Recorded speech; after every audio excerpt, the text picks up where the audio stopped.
তো অনেক দিন ধরেই ইচ্ছা হচ্ছিলো যে এটা বানাবো। তো এটাকে বলে সাবুর পায়েস, অনেকে এটাই বলে থাকে।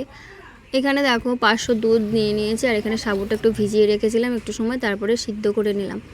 সিদ্ধটা যে যার মতন মানে করে নেবে। তারপরে ওটাকে ছেঁকে রেখে দিয়েছি, আর এখানে জাল করতে হবে। তারপরে জ্বালিয়ে এখানে দেখাচ্ছি 10 টাকার প্যাকেট, কিন্তু এটা 10 টাকা না, ঘরে দুধ ছিল আরও, সেখান থেকে দিয়েছি।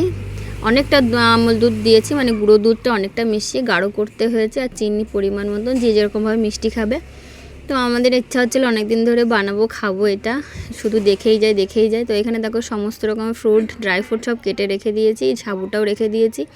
দুধটা জ্বালিয়ে অনেকটা কম করে নিয়ে গাঢ় করে, তারপরে একটু সামান্য ঠান্ডা মানে হালকা গরম থাকবে তখন আমরা নামিয়ে নিলাম এখানে একটা পাত্রে। তো এখানে যে এক এক করে সব মিশিয়ে দেবো। প্রথমে সাবুটা দিলাম, সাবুটা দিয়ে ভালো করে মিশিয়ে নিয়ে যখন সব ছাড়িয়ে যাবে, তারপর এক এক করে সব ফলগুলো আর ফ্রুটগুলো মানে ড্রাই ফ্রুটগুলো সব দিয়ে দেবো, মিশিয়ে নেব। তো এখানে দেখো সব দুধের সঙ্গে একদম পুরো যখন মিশে গেছে, তখন ফার্স্ট টাইম সব ফলগুলো দিচ্ছি, বলবো করে দেখলাম কেমন হয়। খেতে খুব সুন্দরই হয়েছিল, আর দারুণ টেস্ট হয়েছিল আর কি, সেটাই বলতে চাচ্ছি। আর হচ্ছে দেখো সমস্ত রকম ফলগুলো যখন মিশিয়ে দেওয়া হয়েছে, দারুণ লাগছিলো দেখতে, তাই না?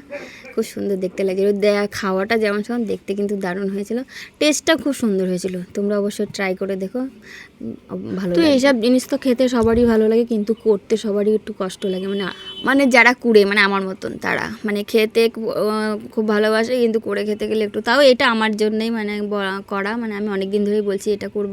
বৌদিকে বললাম, ও তো বৌদিকে বলে আর দুজনে মিলে সব তৈরি করে এটা বানানো।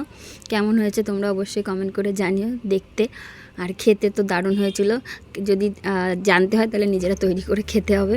তো এখানে যে সবাই মিলে আমরা বাড়ির সবাই খেয়েছি, সবাই খুব ভালো বলে